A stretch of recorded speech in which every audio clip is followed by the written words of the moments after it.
여러분 안녕하십니까. 방송으로 보는 신문 아침의 내일경제입니다. 추위가 느그러지고 오후부턴 평년 기온을 되찾는다고 합니다. 가벼운 산책을 할 수 있는 날씨인데요. 단 철저한 개인 방역은 잊으시면 안 되겠습니다. 그럼 아침 신문 일면 기사부터 바로 전해드리겠습니다. 매일경제 일면입니다. 기관 매도에 논란 금감원, 이런 제목이 먼저 달려 있고요. 운용사의 고객 자료를 요구했다. 금감원이 이 자산운용사들한테 뭔가 자료를 내놓으라고 한 겁니다. 국민연금 등 4대 연기금 자금을 운영하는 운용사들인데요. 최근에 많이 주식을 팔았다. 그런 이유였을까요? 주식 순매수 매도액 자료를 요청했다는 겁니다. 운용사들, 이거 매우 이례적인 건데 갑자기 자료 요청 왜 했습니까? 혹시라도 최근에 주식이 조금 지지부진하잖아요. 동학개미들을 의식한 게 아닌가. 이런 조심스러운 해석이 들어 있습니다. 다음은 중앙일보 보겠습니다. 서울 자사고 취소 위법. 법원, 문재인 정부 교육정책 제동을 걸었다. 이렇게 제목이 돼 있습니다. 배제고, 세화고 행정소송 1심 승소했습니다. 자사고 폐지 정책과 관련된 거예요.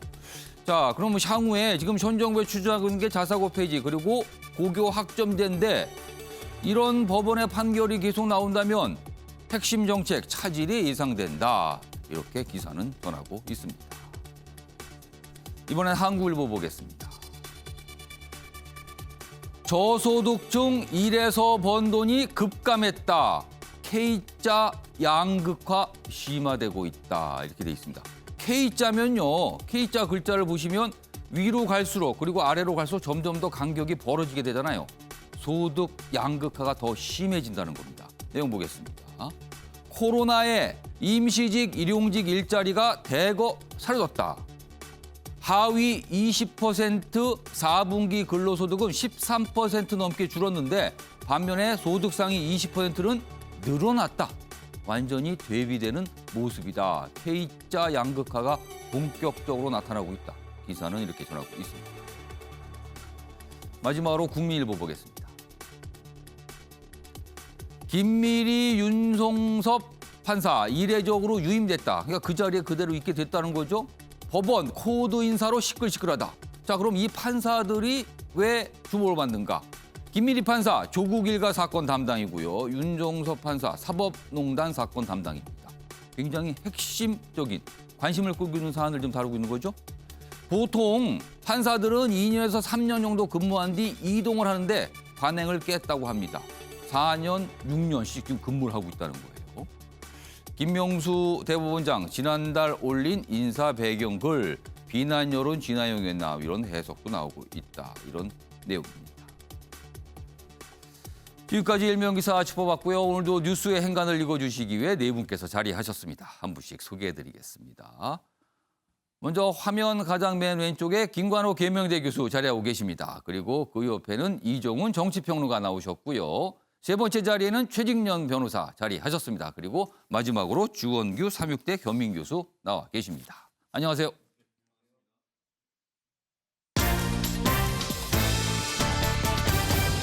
오늘 다룰 주요 이슈들을 정리했습니다. 아침을 여는 키워드, 4가지 키워드가 화면에 있습니다. 첫 번째 키워드는 급이 다른 기부입니다.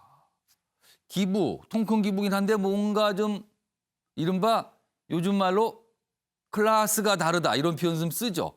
이런 평가를 좀 받고 있습니다. 그리고요, 두 번째 키워드는 사표 안 받자 휴가. 오늘도 청와대 민정수석과 관련된 기사가 참 많이 있습니다. 어제 휴가를, 이틀간 휴가를 떠났다. 그 의미에 대한 분석도 있습니다. 세 번째 키워드는 실시간 한숨입니다. 누군가 한숨을 쉬셨는데 이게 유튜브 방송을 통해서 실시간으로 공개가 됐어요.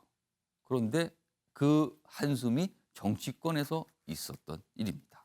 이 내용, 여러 가지 또 뒤에 배경이 좀 설명되어 있습니다. 마지막 키워드는 소셜 버블입니다.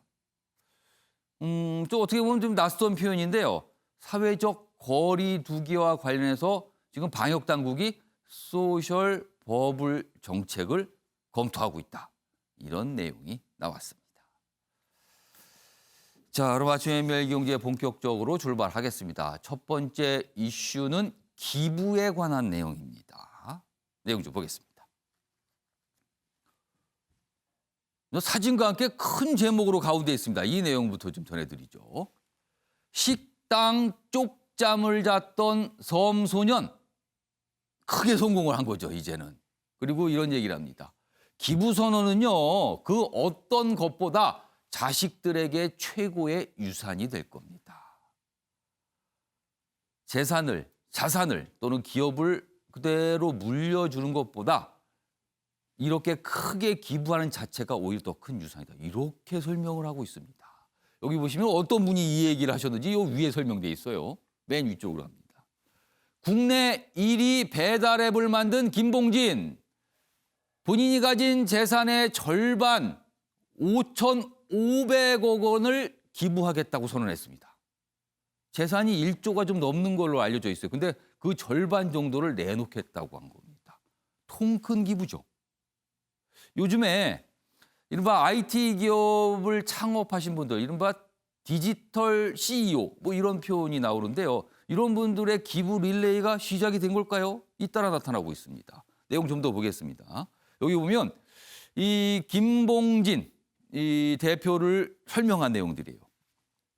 낙도에서 태어나 실내 디자인을 전공했습니다. 어렵게 공부를 했다 그래요. 가구 사업을 해서 이른바 폭망 실패를 했다는 겁니다. 그러나 빚더미 생활고에 시달렸지만 다시 시작했어요. 그래서 전단지를 수거해가면서 정보를 쌓아서 배달의 민족 이 앱을 시작한 겁니다. 그리고 크게 성공을 했죠. 성공하면 워런 버핏처럼 나누겠다고 10년 전 창업 때 막연하게 꿈을 꿨습니다. 그리고 이걸 지금 실천하는 겁니다. 부를 나눌 때 가치가 더 빛난다. 이렇게 생각을 하고 있다고 합니다. 자, 이와 관련된 내용이 하나 더 있습니다. 좀 보시죠. 여기 보시면 재벌들 부대물림할 때 재산 절반 뚝 떼 기부하는 자수성가 기업인들. 최근에 이 디지털 CEO 중에서 이런 모습이 있어요. 여기 좀 더 보시면요. 김범수 카카오 의장. 최근에 뭐 5조 뭐 이런 얘기 나왔잖아요. 지금 기부한다는 얘기가. 김범수에 이어 배민 김봉진 의장도 5,500억 원 규모 사회 환원 약속했다. 세계적인 기부 클럽 더 기빙 플래지라는 게 있습니다. 이게 마이크로소프트의 창업자 빌 게이츠 그리고 뭐 펀드로 유명하죠. 이 투자자로 워렌 버핏 이런 분들이 가입한 곳인데 김봉진 의장 여기 지금 가입하게 됐답니다. 219번째 회원으로 한국인 첫 이름을 올리게 되는 겁니다. 자발적 기부 릴레이 확산 기대가 커지고 있다. 이런 내용입니다. 자, 그럼요. 김봉진 의장의 뭐 과거 발언 영상으로 좀 준비했습니다. 보시죠. 성인이 됐다라면은 누군가의 칭찬을 듣는 것보다는 내가 세운 기준을 통해서 나 스스로를 지배하면서 살아가야 된다고 저는 생각해요. 나 스스로를 지배하지 못하면 누군가에게 지배당한다. 중요한 거는 죽을 때 내가 그 선택을 후회 없이 할 수 있었느냐. 그게 중요한 것 같아요. 그 선택을 내가 해야 된다는 거예요. 자, 김봉진 의장도 그렇고요. 앞서서 여기 소개했지만 김범수 카카오 의장도 그렇고요. 이런 분들이 기부하면서 이렇게 밝히는 말을 들어보면은요. 본인이 지금 이 위치에 온 거, 이렇게 거대한 부를 쌓은 거는 기본적으로 운이다. 다른 노력하시는 분들 많이 있다. 그러니까 그런 분들은 운이 따르지 않았지만 나는 운이 좋아서 여기까지 온 것이다. 그렇기 때문에 환원은 당연하다. 뭐 이런 취지의 얘기를 합니다. 김관욱 교수님께서 어떻게 들으셨어요? 그러니까 운이 다 따랐다고 해도 기부를 이렇게 하는 거는 엄청난 용기거든요. 또 다른 얘기다라고 생각을 하고요. 한 가지 참 의미 있다고 보는 건 한국 자본주의 흐름이 좀 바뀐다. 그러니까 과거의 어떤 우리의 기업들, CEO들 그리고 재벌들의 어떤 기부의 행태라는 것이 어떻게 보면 이제 준조세 개념으로 뭔가 해야만 하는 거니까 내가 하는 것이다. 그리고 이제 법인을 중심으로 해서 이렇게 회사 돈을 중심으로 해서 기부를 하는 행태였는데 지금의 이분들은 거의 자수성가형이거든요. 그러니까 물려받은 돈이 아니고 그렇죠. 지금 말씀하신 대로 운이 좋았고 이런 것에서 내가 받은 운을 사회에 돌려주고 사회에 기여하는 것이 내가 해야 되는 일이다라고 보는 것입니다. 우리가 이제 해외의 사례를 보면 이 기부 문화가 완전히 정착돼 있거든요. 그리고 아주 자연스러운 것이고 그렇기 때문에 기업인들이 존경받고 뭐 이런 형태가 형성이 돼 있는데 한국은 그런 부분에서 굉장히 사실은 좀 안타까운 부분이 많았어요. 예. 사실 재벌들이 이 부분을 선도해 줬다 그러면 재벌들에 대한 이미지도 굉장히 개선됐을 텐데 예. 그 부분이 없었는데 지금 새로운 산업이 IT 뭐 이 모바일 뭐 이러면서 새로운 산업이 등장하고 이런 새로운 기업들의 CEO들은 새로운 접근을 하고 있는 거거든요. 저는 이 부분이 한국의 어떤 자본주의를 굉장히 개선시킬 수 있는 계기를 만들어 좀 크게 의미를 부여한다면 그래서 굉장히 긍정적으로 지금 보는 것이고 뭔가 긍정적으로 개선되는 방향으로 가고 있는 거다. 그렇죠. 이거는. 그래서 젊은 어떤 CEO들은 예. 이 방향이 하나의 추세로 자리 잡게 된다면 예. 이 방향이 흐름을 주도할 수 있지 않을까 이런 기대를 해봅니다. 말씀하셨지만 젊은 CEO예요. 지금 45입니다. 젊죠, CEO로서는요. 그리고 아직 한창 일을 할 수 있는 나이기도 합니다. 여기 보면 이 기사는 이런 종류의 최근에 나타나고 이런 종류의 기부가 어떤 측면에서 과거와는 다른가를 설명하고 있어요. 일단 여기 밑줄이 3곳에 거의 있는데 하나씩 소개해드리겠습니다. 먼저 첫 번째 밑줄입니다. 첫 번째 다른 점은 이 기부를 하는데 그 돈의 쓰임새예요. 사회 문제 해결을 위해 재산의 절반 이상을 내놓는다. 일단 많이 내놓고요. 그 쓰임새는 사회 문제를 해결해달라는 거예요. 어떤 불평등 문제, 어떤 뭐 가난의 문제, 아니면 어떤 환경의 문제, 뭐 이런 쪽에 써달라. 최근 사회 이슈 이걸 해결하기 위해서 써달라는 취지가 있고요. 두 번째 다른 점은 여기 또 있습니다. 과거에 이런 약간 거액의 기부를 보면은 이겁니다. 비리가 밝혀지거나 사회적으로 지탄을 받을 때 마지못해 사죄의 의미로 기부를 나서는 경우가 좀 과거에 있었다. 근데 이번에는 전혀 다른 것이다. 이게 좀 다르다는 거고요. 그리고 이 아래로 갑니다. 그리고 회사 돈이 아닌 사재로 기부를 선언한 것도 다른 점으로 볼 수 있다는 겁니다. 3가지 정도 차이점이 좀 있습니다. 주홍 교수님, 네. 특히 좀 주목되는 거는 사회 문제 해결에 써달라. 그리고 기부를 할 때 보통 절반 이상을 뚝 떼서 기부했다 그래요. 그렇다는 거는 대개 재산의 많은 부분은 어떤 기업의 지분을 말하는 건데 절반 이상이라는 건 경영권을 포기할 수도 있다. 뭐 이런 거 같아요, 지금요. 네, 저는 이번에 김봉빈 의장의 기부 예. 약속이 이제 기부 패러다임을 바꿨다고 생각합니다. 이전에 한국 사회 기부가 이제 수동적 기부로 보인다면 예. 이제 김봉빈 의장의 기부는 적극적 기부로 보이는데요. 수동적 기부라는 거는 여기 기사에도 나와 있지만은 사실 과거 모 재벌들이 비리 문제 그리고 승계 문제가 불거질 때 그런 문제들의 잡음을 최소화시키기 위한 어떤 면피용으로 기부를 사용했던 것을 솔직히 우리가 지울 수가 없습니다. 그런 게 수동적 기부의 대표적 예 같아요. 그러다 예. 보니까 개인의 기부금보다 법인의 기부금이 한국 사회에서는 조금 더 많은 게 그 특징 중에 하나가 아니었냐. 예. 근데 김봉빈 의장의 이번 기부가 적극적 기부라고 생각하는 것은 일단은 사죄를 털었다라는 점. 예, 그런 부분이 어떤 잘못이 있을 때 그걸 면피하기 위한 용이 아니라 예. 보다 적극적인 모습 그리고 다양한 메시지를 낼 수 있다라는 점에서 유의미하다고 생각을 하고요. 10년 전부터 성공하면 반드시 기부한다 이런 꿈을 꾸었다 그래요, 네. 지금. 맞습니다. 그런 약속을 지킨 거로도 이제 유명하고 또 하나 적극적 기부라는 거는 이번에 김봉민 의장이 사회 문제 해결 그중에서도 또 세부적으로 문화예술 지원이라든지 교육 불평등을 해소하겠다.